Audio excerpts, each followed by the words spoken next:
O tema de nossa conversa hoje é a cultura regenerativa. Esse é um tema sobre o qual eu venho me debruçando há algum tempo e ele está vinculado, vamos dizer assim, a uma evolução da cultura da sustentabilidade. Esse termo sustentabilidade vem adquirindo assim uma relevância e ganhando também uma atenção muito grande na nossa sociedade, só que ele acabou sendo apropriado pelo sistema maior, o sistema capitalista, consumista, e hoje praticamente todas as grandes empresas, inclusive o grande capital, também advoga que suas ações são sustentáveis. E é interessante que a palavra sustentabilidade tem a ver com sustentar, manter. Então ela advoga que você deve manter os sistemas que hoje preservam a vida, ou seja, evitar o desmatamento, evitar a poluição do ar e das águas e tentar desenvolver tecnologias menos impactantes.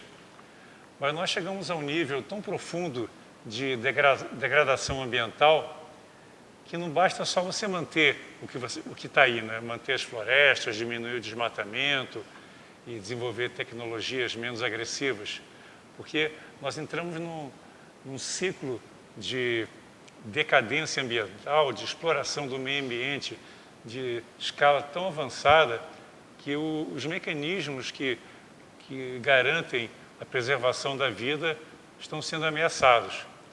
Então, por exemplo, o aquecimento global ele está apenas começando, mas tudo que nós já colocamos de gás carbônico e de outros gases que provocam o efeito estufa já são suficientes para aumentar a temperatura da Terra no mínimo 2 graus, mas provavelmente, de acordo com os relatórios do IPCC, que é o Comitê Internacional que estuda as mudanças climáticas, de acordo com o IPCC, é pouco provável que a gente mantenha o aumento da temperatura em 2 graus.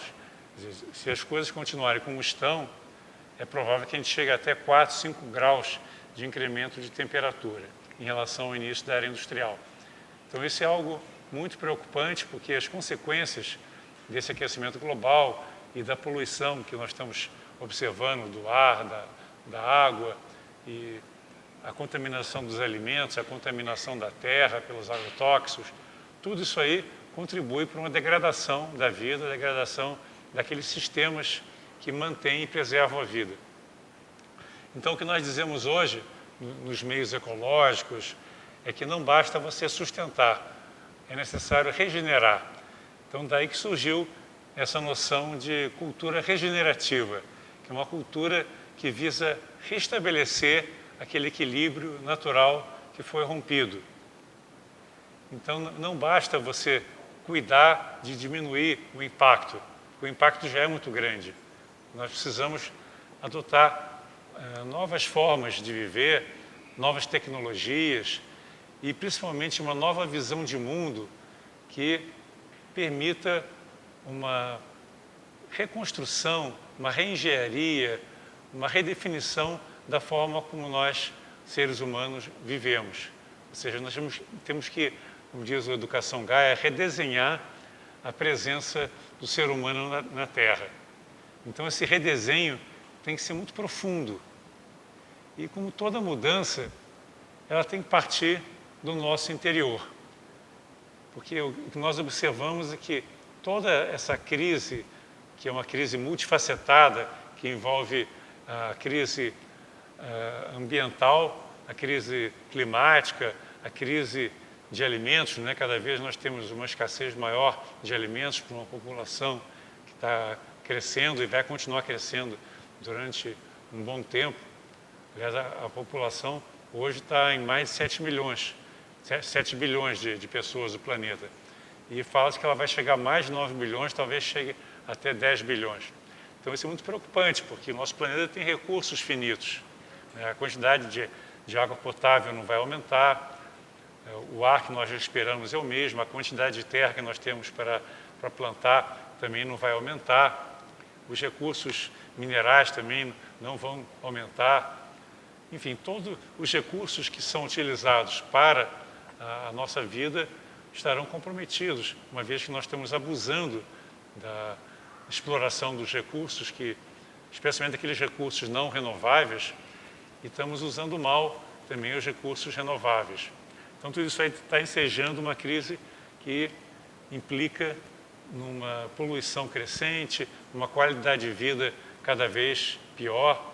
Então, há impactos em termos de elevação do nível dos oceanos, por exemplo, que vai comprometer a vida daquelas populações que vivem na beira do mar ou na beira dos rios. Existem algumas ilhas no oceano que têm um nível assim, muito baixo, né? Estão praticamente no nível do oceano. Então, as populações dessas ilhas já estão sofrendo com a elevação do nível dos oceanos, e isso vai se agravar nos próximos anos, né? Por enquanto, os oceanos subiram um pouco, mas com o aquecimento global, a tendência é que haja um derretimento do gelo em ambos os polos, na Groenlândia, na Antártica e no Polo Norte também. E isso vai gerar um aumento do nível dos oceanos, como já aconteceu no passado, mas está acontecendo novamente e de maneira muito mais rápida agora com o aquecimento global, com o efeito estufa. Nós temos também uma crise que envolve a ética, né? O nosso comportamento, a degradação dos costumes, a corrupção. Então, tudo isso aí contribui para uma crise que é uma crise também de valores, é uma crise que envolve níveis mais profundos do nosso ser. Então, nós precisamos encarar essa crise de uma forma integrada, sem soluções paliativas que não vão resolver o problema. A maioria, vamos dizer, o grande capital, por exemplo, ele está muito preocupado em continuar lucrando, em continuar fazendo o que os americanos chamam de business as usual, ou seja, continuar os negócios como sempre eles fizeram, sem se preocupar com a preservação da vida, sem se preocupar com o bem-estar da população, sem se preocupar com o aspecto social, apenas voltado para um lucro cada vez crescente, que está gerando uma concentração de renda muito grande. Cada vez menos pessoas detêm um percentual maior das riquezas do planeta. Isso vem se acelerando de uma forma muito acentuada. Então, que nós precisamos uma reflexão profunda sobre a nossa maneira de viver, o nosso comportamento, porque nós somos o mundo, como diz o Krishnamurti. Se nós não nos transformarmos, o mundo também não se transforma. Então, essa visão de mundo separatista, egoísta, acaba sendo responsável por essa degradação ambiental que nós observamos. Então, a não ser que haja uma profunda reflexão, uma profunda investigação, uma mudança na nossa maneira de viver, tudo vai continuar como está e todos os propósitos de mudança não vão ser suficientes para reverter esse processo. Existe um grande ecologista, um grande pesquisador que chama Daniel Wall, escreveu esse livro, Designing Regenerative Cultures, projetando, né, desenhando culturas regenerativas. Ele é um dos membros do Conselho do Educação Gaia, do Gaia Education, e vem trabalhando muito nessa linha da cultura regenerativa. E nesse livro, logo no início, ele faz um questionamento muito interessante. Ele diz o seguinte: para que nós possamos efetivamente alcançar uma transformação que é tão necessária hoje, nós precisamos fazer as perguntas certas. Quer dizer, não basta você ter uma intenção de mudar se você não souber dizer onde é que você quer chegar. Então, as perguntas mais profundas, mais importantes, precisam ser feitas. E ele cita uma citação atribuída a Einstein, em que o Einstein diz o seguinte: se eu tiver apenas 1 hora para resolver um problema que é fundamental para a minha sobrevivência, eu gastaria 55 minutos tentando achar a pergunta certa e apenas o restante do tempo para resolver o problema. Então, segundo Einstein, o mais importante é você descobrir qual é a pergunta certa. Nós temos diante um problema, né? a um problema global que está nos levando a um risco de extinção da nossa espécie. Então, quais são as perguntas que nós devemos nos fazer que vão gerar uma transformação interior? Então, o Daniel Wall coloca uma questão que é muito importante. Ele diz, mais importante que respostas são as perguntas corretas. E eu acho que ele se inspirou no Ramana Maharshi, que o Ramana Maharshi, naquele livro Quem Sou Eu, ele faz exatamente essa colocação, né? Que mais importante que responder é ter a pergunta certa. Que se você se faz a pergunta errada, você não resolve, você não chega a lugar nenhum. Então, o Ramana Maharshi dizia, uma pergunta importante que nós devemos nos fazer é quem sou eu? Qual é a nossa natureza? Né? De onde nós viemos? Onde é que nós vamos chegar? Como é que eu posso me definir? Né? Essa é uma questão fundamental. E se você tenta responder com uma pergunta superficial, você não responde. Você não alcança o seu objetivo de descobrir quem você é. Então, se você diz, não, eu sou o Eduardo, sou um engenheiro, eu sou filho de Henrique e Maria Lília, eu sou um carioca, eu sou um engenheiro, eu sou um estudante de teosofia. Tudo isso são questões superficiais na minha vida. Isso não define a minha verdadeira natureza. Então, as perguntas mais fundamentais são para serem investigadas, mas não para serem respondidas. Então, o Daniel Wall, também nesse livro, ele coloca logo no início isso, que o importante é nós descobrirmos quais são as perguntas fundamentais que nós devemos nos fazer para que nós possamos caminhar no sentido de uma cultura regenerativa, no sentido de uma nova humanidade que possa superar essa situação que nós vivemos hoje, de crise profunda, que pode levar a uma ruptura tamanha na nossa civilização, que pode, inclusive, ameaçar a própria sobrevivência da nossa espécie. É lógico que a natureza não vai ser destruída, o planeta não vai ser destruído. Às vezes as pessoas falam, vamos salvar o planeta. Mas, na verdade, o que está em risco não é o planeta nem a vida como um todo. O que está em risco é a nossa cultura. Talvez até o ser humano possa sobreviver a uma grande transformação, uma grande ruptura, mas o que está em risco é a nossa civilização, a nossa forma de viver. Então, pode haver uma degradação tamanha na nossa sociedade que a nossa vida se torne realmente infernal. Então, existem perguntas que devem ser feitas e que podem mitigar, podem, no mínimo, evitar que essa queda de qualidade de vida, que essa ruptura social não seja tão extrema. A gente pode dizer que as mudanças já estão ocorrendo e são inevitáveis, algumas delas, né? O aquecimento global já é uma realidade, nós já assistimos a tempestades cada vez mais intensas, com ciclones, né? Tufões, ressacas e tsunamis, terremotos. Tudo isso já está acontecendo e está cada vez mais forte, né? Você viu agora nos Estados Unidos todos aqueles furacões que devastaram algumas partes dos Estados Unidos e boa parte do Caribe. Tudo isso está se tornando mais frequente hoje. E os problemas vão se acumulando, né? Problemas de secas muito grandes, de grandes inundações, por outro lado, e todos os problemas ecológicos decorrentes desse aquecimento global. Então, nós temos que começar a investigar e fazer as perguntas certas. Até que ponto que a nossa vida está sendo compatível com aquele futuro que nós esperamos para os nossos filhos, para os nossos netos, né? Para aqueles que vêm depois de nós. É interessante que algumas culturas antigas e algumas culturas indígenas propõem que todos os nossos atos, os nossos projetos sejam estudados, refletidos, para que se perceba, né, se descubra se eles terão um impacto nas próximas gerações. E alguns colocam que nós deveríamos ter cuidado com as próximas 7 gerações. Quer dizer, que todos os nossos projetos deveriam se preocupar com a vida, não só no curto prazo, mas com a vida ao longo de várias gerações, até no mínimo a 7ª geração. E hoje nós estamos muito mais preocupados em manter o status quo, né?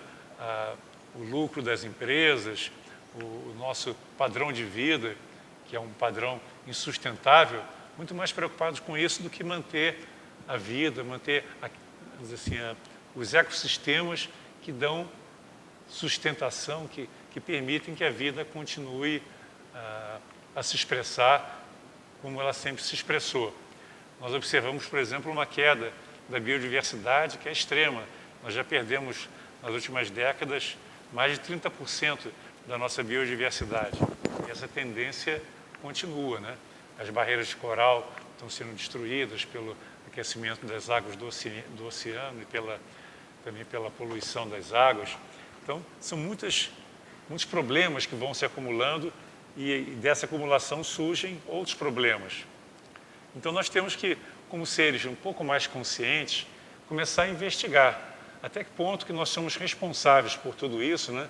Até que ponto o nosso padrão de vida é responsável por isso e começar a investigar como que seria possível viver de forma diferente, de forma que os sistemas vivos possam sobreviver e nós possamos ter uma vida significativa também. Um das maiores responsáveis pelo estado de coisa que nós observamos é algo que está profundamente enraizado na nossa cultura, que é a visão da separatividade. Nós aprendemos na escola, nas universidades, que nós somos seres separados. Até na nossa família, né? Nos nossos meios, entre os nossos amigos, nós nutrimos essa visão separatista. Eu aqui e o resto do mundo lá fora. E essa visão separatista, ela fomenta o medo de nós perdermos o que nós temos, o medo da morte, o medo de perder o emprego, o medo de sermos agredidos pela natureza, pelos animais, o medo da floresta. Tudo isso aí vem de uma cultura que nos vê como seres separados. E muitos pensadores atribuem essa nossa crise a essa visão separatista, que impede que nós nos vejamos como a floresta, que nós nos vejamos como as plantas, como os animais, que nós nos vejamos como parte dessa vida oniabarcante, essa vida universal. Em todas as religiões nós vemos esse ensinamento, né, que nós somos unos, nós somos parte dessa anima mundi, né, dessa vida universal. Mas na nossa prática diária nós esquecemos essa visão religiosa da unidade e levamos uma vida competitiva, uma vida separatista. A competição está muito enraizada, né? Está muito arraigada no nosso inconsciente coletivo e em função dessa percepção separatista, nós acabamos tendo comportamentos competitivos que levam a esse estado de coisas. Nós estamos muito mais preocupados com o nosso interesse pessoal, o interesse, às vezes, até da nossa família e também, às vezes, do nosso país, em detrimento das outras pessoas, de outras civilizações, de outras etnias, de outras culturas. E isso faz com que haja uma crescente violência, né? Tanto no nível das nossas cidades, como também no nível nacional. Os países brigando, nós estamos agora presenciando até um conflito que está colocando em risco ensejando até a possibilidade de um conflito nuclear entre os Estados Unidos e a Coreia do Norte, né? Com ameaças uns aos outros. Então, tudo isso aí é muito preocupante e resulta dessa visão separatista. O Trump dizendo América primeiro, né? Estados Unidos primeiro. E o Kim Jong-un lá na Coreia do Norte querendo mostrar que ele é o bom, né? Que ele tem as armas que podem destruir vários países, até ameaçando destruir o próprio Estados Unidos, que está distante, com agora armas cada vez mais potentes.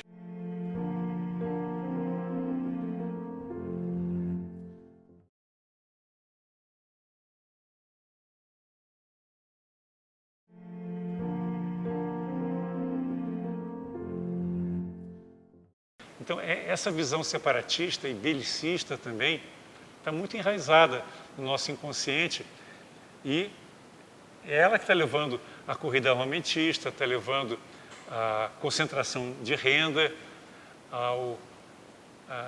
aquela cultura que rejeita os imigrantes. A imigração hoje é um fenômeno muito grave, que nós percebemos que está acontecendo em diversas partes do mundo. Está havendo uma imigração muito grande de alguns países do Oriente Médio que estão sofrendo conflitos, como a Síria, vários países da África que estão sofrendo também problemas políticos e problemas também ambientais, de seca, de desertificação. E isso tudo está gerando tanto refugiados políticos como refugiados ambientais que engrossam aquele contingente de imigrantes que procuram os países europeus, especialmente, que possuem um padrão de vida mais elevado. Mas essa imigração está gerando um sentimento de rejeição dos imigrantes, uma tentativa de barrar a imigração, como se essas pessoas fossem pessoas de segunda classe que não merecem conviver com as civilizações de primeiro mundo. Então, é mais uma vez o sentimento de separatividade que está gerando esse conflito, e nós vemos tragédias de barcos que acabam afundando, né, por causa de problemas desses refugiados, né, que trafegam em barcos precários, né, na mãos de traficantes, na mão de pessoas que estão interessadas apenas no lucro também. Então, tudo isso aí está gerando grandes tragédias sociais que acontecem assim, numa quantidade, num número cada vez mais preocupante. Então, nós precisamos observar tudo isso que está acontecendo e não nos colocar como se nós fôssemos apenas observadores e isso não fosse a nossa responsabilidade, isso é a responsabilidade dos outros. Não é. A responsabilidade é de todos.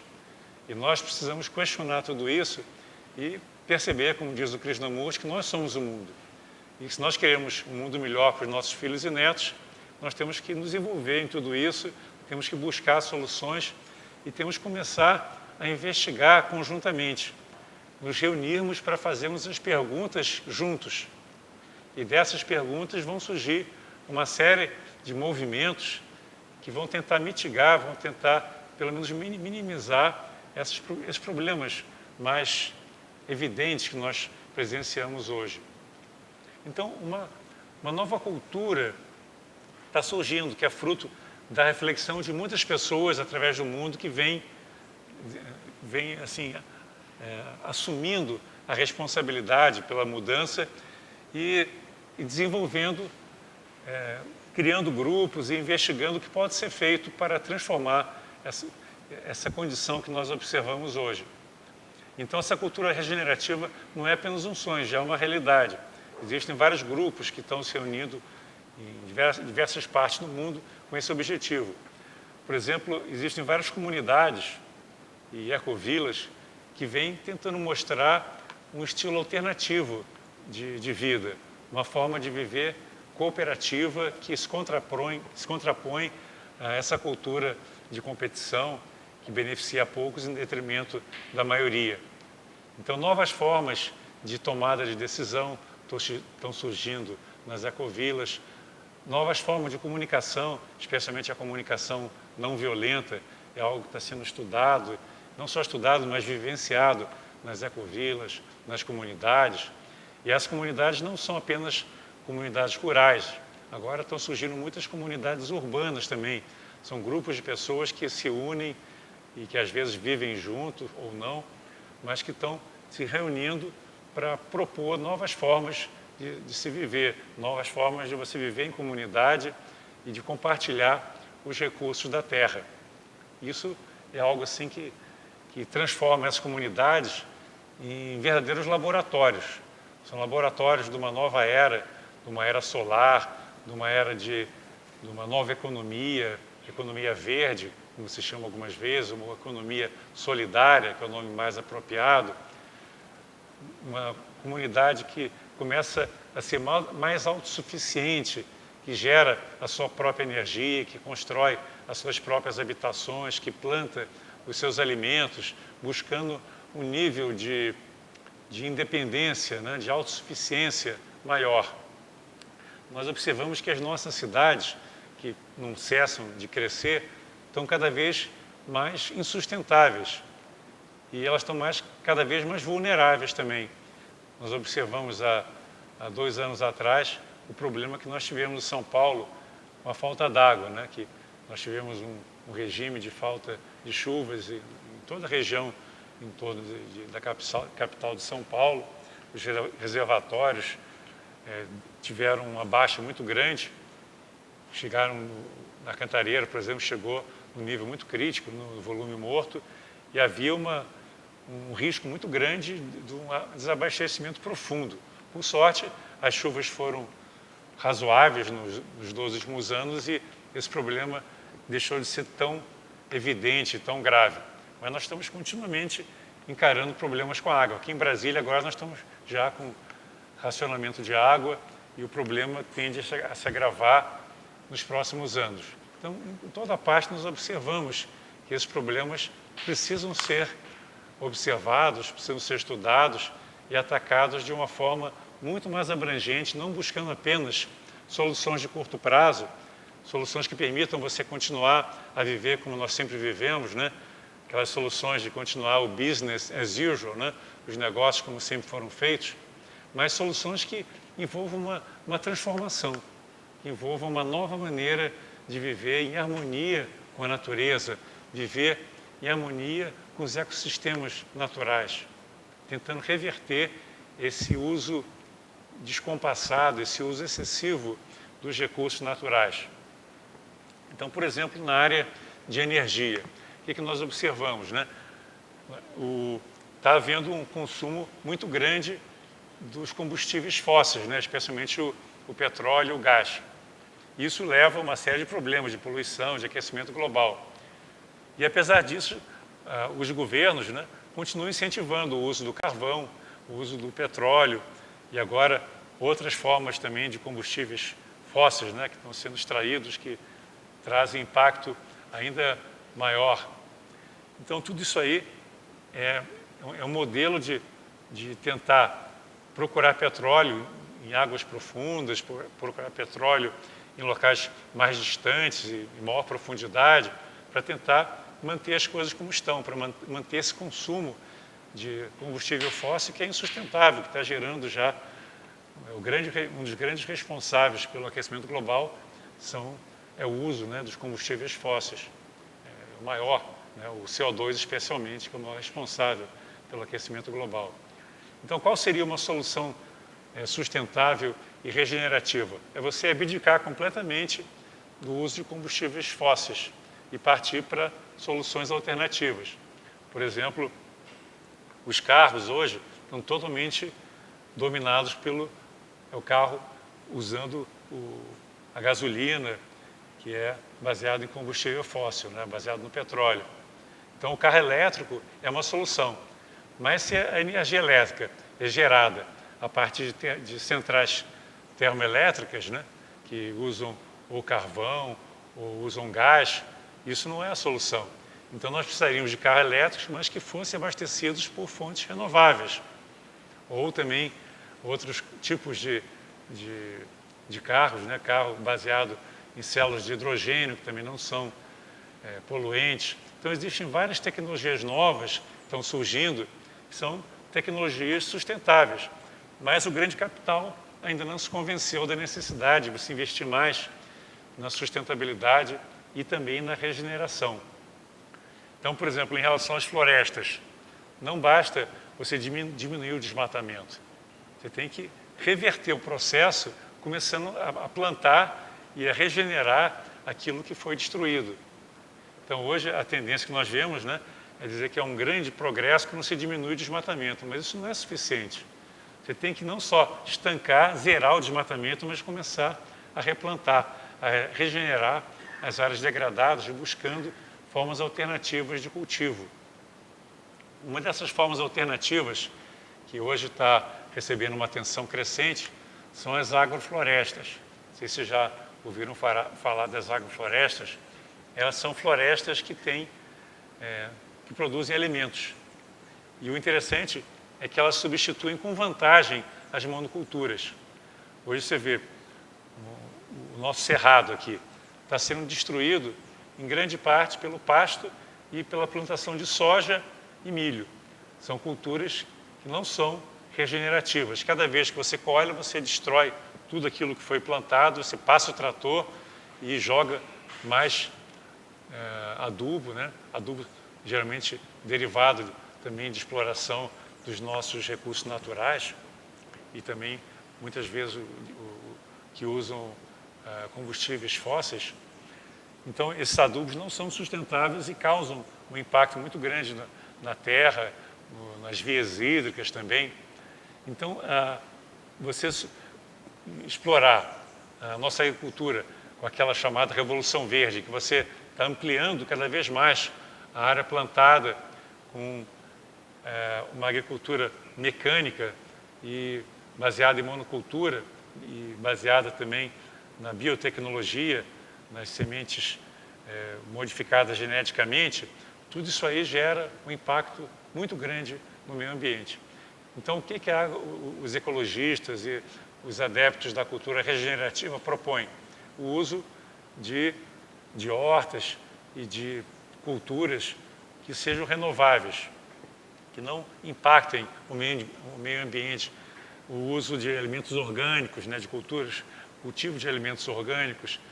E a agrofloresta, até hoje, vem sendo entendida como uma grande solução, porque ela não necessita do replantio contínuo. Você, quando planta uma agrofloresta, ela se mantém durante muitos anos e cada vez aumenta mais a produção de alimentos. Isso que é bonito, né? Em vez de você ter que passar o trator todo ano, você passa o trator uma vez, planta, e a partir daí ela vai cada vez produzindo mais alimentos. E ela pode ir crescendo e você tem a chamada agricultura sintrópica, que você vai de um tipo de cultura para outro, progressivamente, desde as culturas mais rasteiras, como as hortaliças, até culturas intermediárias, como o milho, o feijão e o cacau, até culturas que já têm árvores maiores, como castanhas e assim por diante. Então, essa agricultura sintrópica, né, cujo maior defensor é o Ernest Goethe, que é o papa das agroflorestas no Brasil, ela está sendo aplicada já numa escala crescente e até um maquinário apropriado está sendo desenvolvido para poder aumentar a escala do uso desse tipo de tecnologia. Então, essas tecnologias sustentáveis estão crescendo, mas ainda estão numa escala pequena e o grande capital ainda não se convenceu da necessidade de investir nessas tecnologias. O investimento em energia renovável e também em métodos agrícolas renováveis ainda é muito pequena. Tanto que, coisa de um ano e pouco atrás, foi cancelado um leilão de energia eólica que era para ter acontecido. Então, nós estamos dando pouca ênfase para as energias que são renováveis, como a energia eólica, energia solar e outros tipos de energias renováveis. A energia hidroelétrica, ela não é tão impactante do ponto de vista de geração de gases de efeito estufa, mas ela cria outros problemas na medida que ela cria reservatórios que impactam as comunidades ribeirinhas, que causam modificações no meio ambiente também. Então, a tendência hoje é você partir mais para a energia solar, que vem crescendo aqui no Brasil e no mundo, e principalmente a energia solar. Os ecologistas falam que nós estamos entrando numa era solar e muitas comunidades estão adotando cada vez mais a energia solar e gerando a sua própria energia. Isso é muito bacana, né? E na Europa, especialmente na Alemanha e outros países, existe um interesse crescente em você usar a energia solar, que ela é abundante, nunca vai se esgotar. Aliás, todas as energias no final derivam da energia solar.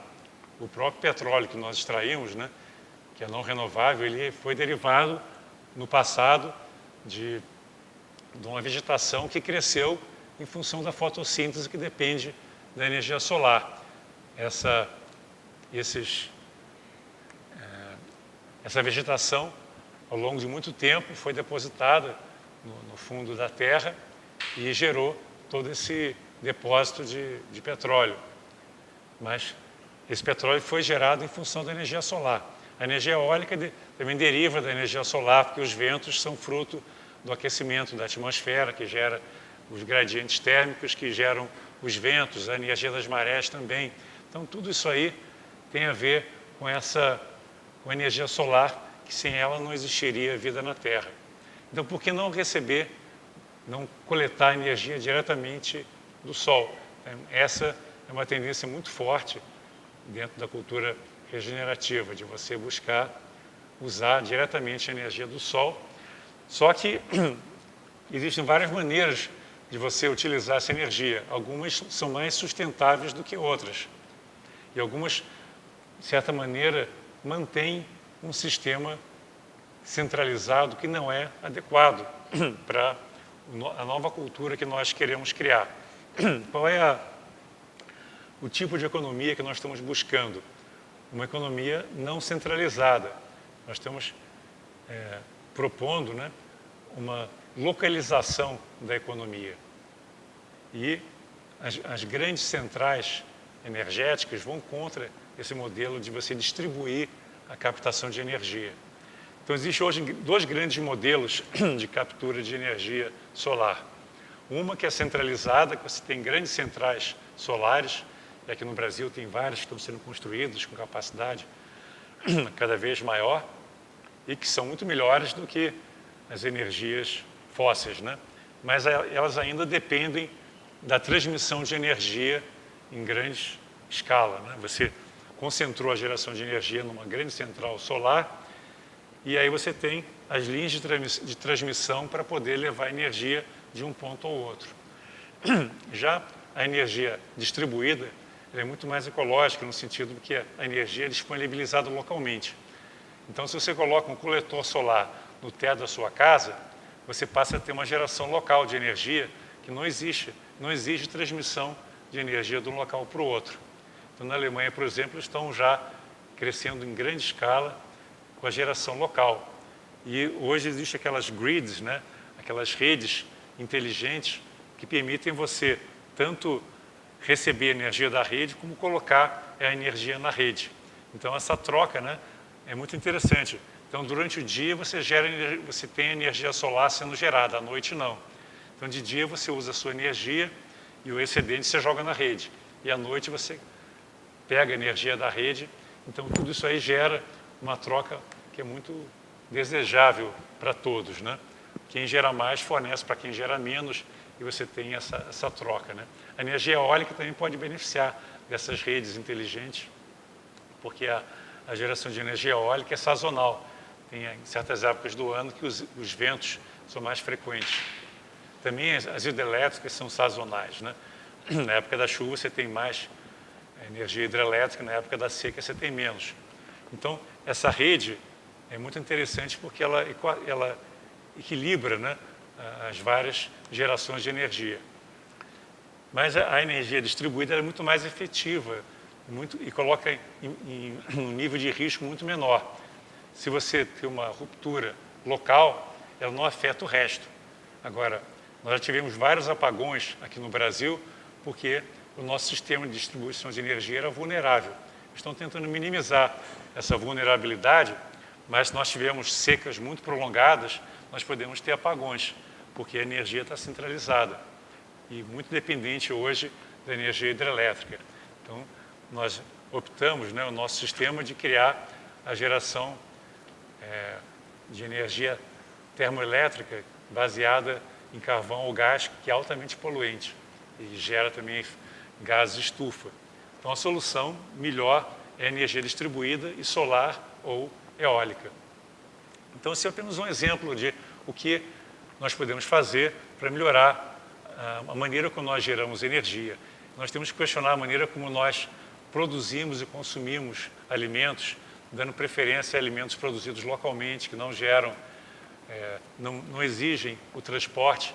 Se você compra um alimento que é produzido na Argentina ou produzido na Europa, você está pagando mais por causa do transporte e você está gerando também gases de efeito estufa com o transporte da mercadoria ou dos alimentos.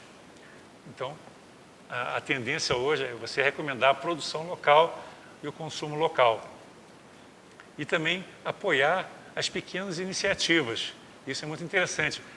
O pequeno produtor, ele tem muito menos impacto no meio ambiente do que o grande produtor. Você vê, o grande supermercado, primeiro ele centraliza a produção em poucas centrais e distribui para o Brasil todo. E isso, lógico, gera um impacto em termos de transporte. Se você compra o seu alimento na feirinha ou no produtor local, no hortifruti local, você está não só favorecendo a economia local, como minimizando o transporte. E você está fortalecendo a economia local, eliminando o intermediário.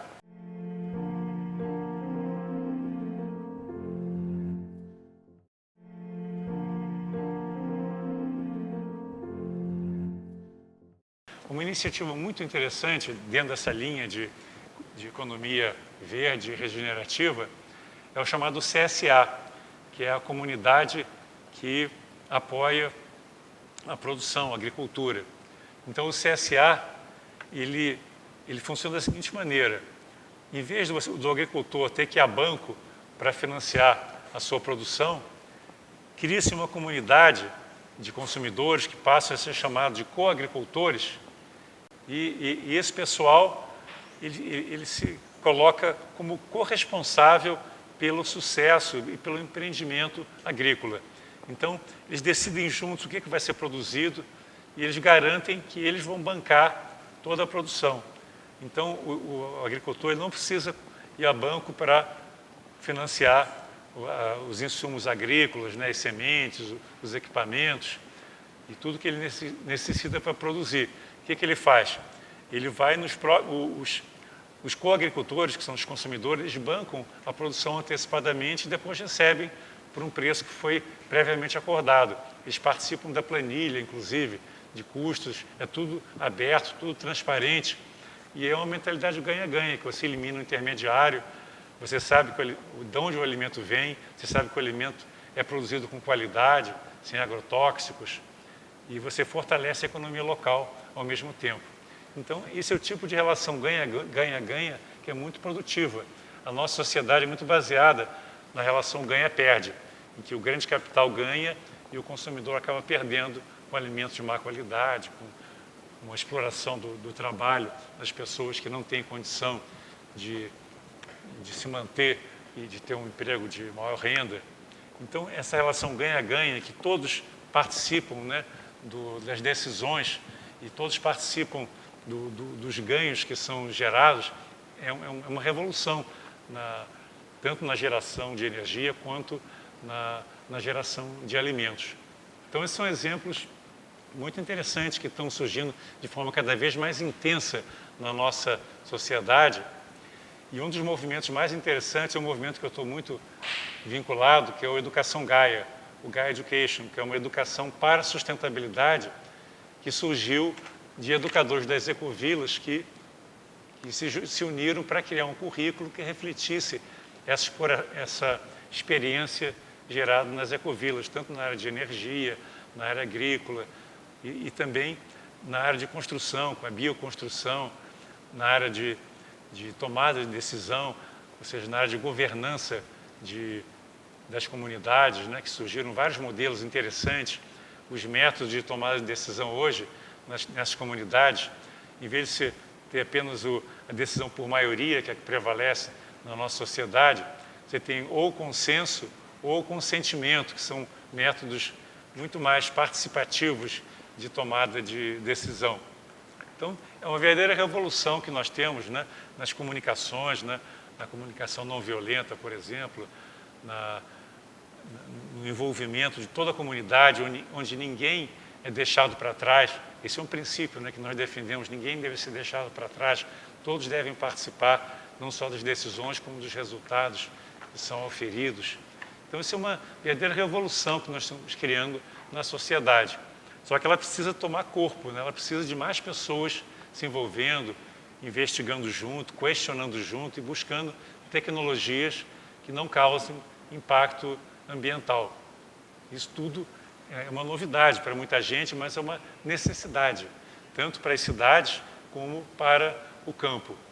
Nas cidades surgiu agora um movimento muito interessante, que são as cidades em transição, transition towns em inglês.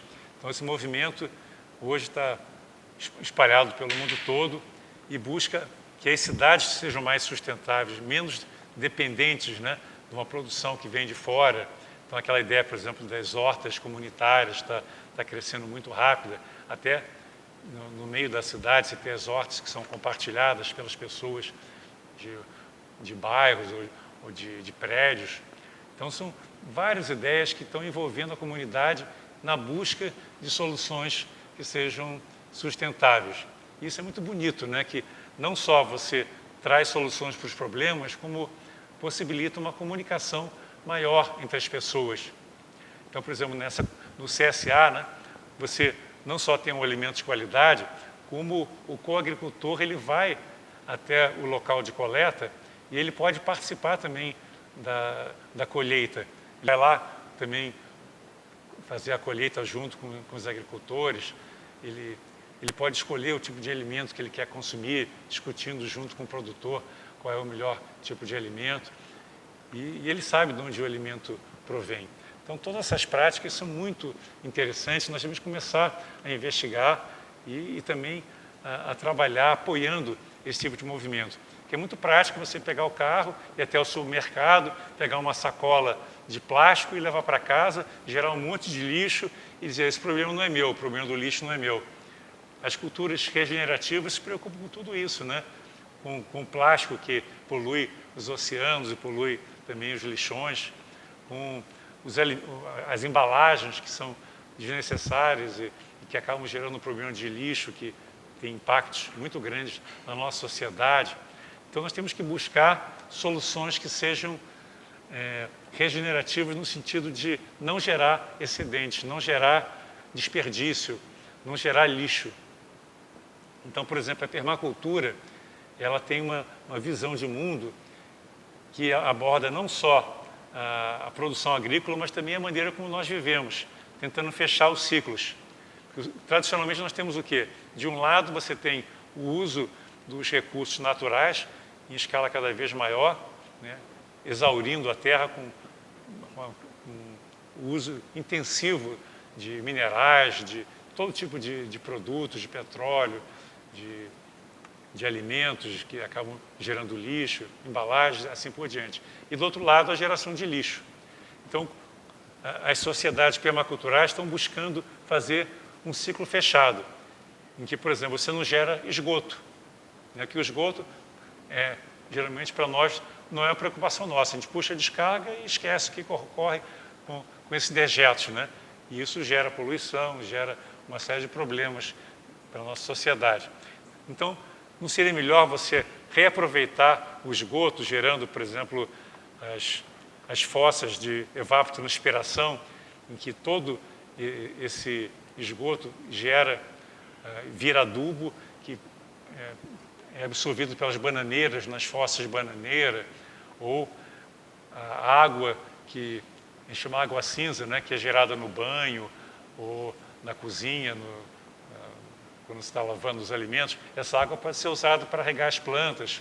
Então, tem muitas soluções sustentáveis e o ideal é que você não só não use a água de fora, a energia de fora, gere tudo localmente, internamente, como também você não gere excedente para fora. Eu tenho amigos, por exemplo, que toda a água que eles usam é água de chuva. Então, eles não estão dependentes da água que vem de fora. Toda a água é coletada, armazenada em cisternas, que estão cada vez aumentando mais a capacidade, para mesmo na seca eles conseguirem sobreviver sem água de fora. E toda essa água, então, é utilizada para tudo, até para beber. E isso é muito bonito. E eles também não geram nenhum lixo externo, tudo é reaproveitado, eles não usam embalagens que não precisam, eles plantam os alimentos que eles utilizam em grande escala e usam ou aquele banheiro seco, que não gera nenhum esgoto, ou quando eles usam o banheiro com água, essa água negra vai para a fossa de bananeira ou fossa de evapotranspiração. Então, são muitas soluções criativas que já existem hoje e que às vezes nós desconhecemos e não usamos. Tem muita coisa que a gente pode fazer. Usar mais a bicicleta em vez de usar o carro, evitando as emissões, andar mais a pé, tentar morar próximo do local que nós trabalhamos, escolher o tipo de trabalho que não gera impacto na vida dos outros. Então, se nós começarmos a questionar a maneira que nós vivemos, nós vamos ver que nós vamos transformar a nossa cultura. Só que isso tem que ser feito numa taxa muito mais rápida do que nós temos feito, porque nós estamos colocando em risco o nosso futuro e dos nossos netos e bisnetos e assim por diante. Então, é uma questão de responsabilidade. E as ecovilas estão trazendo já uma forma alternativa. Mas será que nós também não podemos, onde nós vivemos, mudar o nosso padrão de consumo, mudar a forma como nós geramos lixo? Tudo isso aí é uma responsabilidade nossa. E buscar consumir aquilo que realmente vale a pena. Uma outra coisa que está dentro dessa cultura regenerativa, que é muito interessante, é a mudança do conceito de ser proprietário de algum bem para ser usuário de um serviço. Por exemplo, você pode ter um carro ou você pode ter um serviço que te atende no seu transporte quando você precisa.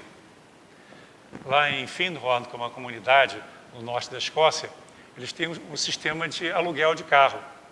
Então você se associa ao sistema de carpool, como eles chamam, e o mesmo carro é utilizado por várias pessoas. Você pode agendar pela internet quando você vai precisar do carro, reserva o carro naquele horário, então você vai lá e usa o carro só quando você precisa. Então o carro não fica parado a maior parte do tempo, como na maioria das pessoas acontece. E você diminui muito o número de carros que estão parados ou que estão sendo fabricados, gerando impacto ao meio ambiente. Então é um pequeno exemplo, né? Você pode ter vários produtores agrícolas compartilhando um trator. Você não usa o trator o tempo todo. Você precisa do trator quando você vai arar o solo, quando vai fazer preparar alguma coisa. Então aquele trator pode ser compartilhado por vários produtores. E aí são muitas coisas que a gente pode compartilhar. Se for olhar na sua casa, quanta coisa que você tem que você não usa, né? Que poderia ser compartilhado com outras coisas. Ferramentas, por exemplo. Tem ferramentas que estão lá na sua caixa há meses que você não usa e essas mesmas ferramentas poderiam estar num ambiente compartilhado onde várias pessoas da comunidade estão usufruindo. E então você não precisa comprar uma caixa de ferramentas para cada residência. Então, são múltiplos exemplos de que nós podemos compartilhar muito mais aquilo que nós usamos com aquele conceito. O importante não é ter acesso ao serviço, né? Se você tem acesso ao serviço, tanto faz. Na hora que você precisa, você tem aquilo que você precisa. Você não precisa ter. O conceito de ter está muito alugado, está muito vinculado ao sentido de posse, né? Por que nós temos que possuir as coisas? O mais importante é você poder usufruir. E se você compartilha aquilo que você utiliza, você está racionalizando, está diminuindo o desperdício, diminuindo o impacto que aqueles produtos geraram na sua produção e no seu consumo. Então, são ideias inteligentes, né, de você, né, ter comunidades que compartilham uma série de coisas. Você vê, as pessoas têm que estar preparadas para essas mudanças de paradigma. Você vê como é que, por exemplo, o Uber está revolucionando a questão de transporte nas nossas cidades. Sem entrar no mérito, né, de quem que está merecendo ganhar mais ou menos, né, as pessoas não estavam preparadas, né, os táxis não estavam preparados para o Uber, que veio e está praticamente cada vez mais dominando esse mercado de transporte, porque ele compartilha um carro entre muitas pessoas. Hoje você tem também aquele sistema que chamam de couchsurfing, né, que as pessoas, em vez de ir para um hotel, elas vão para a casa de alguém. Alguém que tem um quarto disponível, até um divã na sala disponível, coloca na internet que está disponível aquele leito, aí a pessoa entra e aluga, utiliza. Então é uma maneira de você utilizar melhor aquele leito, aquele quarto que você tem e que estava parado, vamos dizer assim, se não fosse esse sistema de compartilhamento. Então, essa é uma tendência muito forte de você minimizar o impacto através do compartilhamento. E esse compartilhamento tem outros efeitos também no sentido de aumentar o convívio social, aumentar a confiança que você tem nos outros, né? Então, voltando à questão do CSA, você confia em quem está produzindo o seu alimento, né? Isso é interessante, né? Essa onda de confiança é muito legal. Você confia numa pessoa que vem dormir na sua casa. Você confia que o outro que está usando o seu carro não vai destruir, porque é interesse dele também em preservar aquilo que ele vai utilizar quando ele precisa. Então, essa mentalidade de confiança também é uma novidade. Foi até matéria de capa da revista Wired, alguns meses atrás, né? E a matéria de capa é I trust you, né? Eu confio em você, que é uma nova tendência que nós vemos hoje, especialmente entre os jovens, né? De confiar mais nos outros, de achar que vale a pena confiar, vale a pena compartilhar, porque no final todo mundo sai ganhando. É aquela mentalidade de ganha-ganha, em vez da mentalidade exploratória que eu ganho e os outros perdem. Eu exploro e tiro o maior ganho possível, o maior lucro possível da minha atividade. Então, essa atividade capitalista centrada no lucro está dando lugar a uma outra mentalidade que não é o socialismo, que sempre foi assim, o polo oposto do capitalismo. É algo que está além do socialismo e capitalismo. É uma cultura regenerativa em que você compartilha, em que você convive com as pessoas, que você troca com as pessoas, que você cresce junto, que você compartilha junto com os outros aquilo que você está investigando. E é importante que nós não devemos achar que nós temos respostas prontas, porque isso aí é da velha cultura, buscar respostas que vão apenas mitigar, que vão apenas minimizar o problema. Nós temos que estar investigando continuamente. Esse é um processo para a nossa vida toda, porque uma boa pergunta, uma pergunta quem sou eu, não possui uma resposta. A pergunta como eu posso levar uma vida regenerativa, uma vida em harmonia com a natureza, uma vida que preserve todo o sistema de vida à minha volta, como é que eu posso levar esse tipo de vida? Né? Isso não tem uma resposta única. Não basta dizer, não, agora eu vou produzir menos lixo, ou eu vou andar mais a pé, ou andar de bicicleta. Isso são questões pontuais. O importante é você investigar no sentido global. Como é que a minha vida se posiciona diante desse grande desafio que nós estamos vivendo hoje? Como é que a minha vida pode estar em harmonia com todo esse ecossistema da qual eu faço parte, da qual eu dependo? Surgiu, inclusive, um conceito que é muito bonito, que não tem ainda no dicionário, que é uma palavra interser. Em inglês eles chamam de interbeing. Interser, quer dizer, um estado de ser em que você reconhece a interdependência entre você, os seus pares, os seus companheiros, né? Entre você e os animais, entre você e os vegetais, e você e o próprio universo.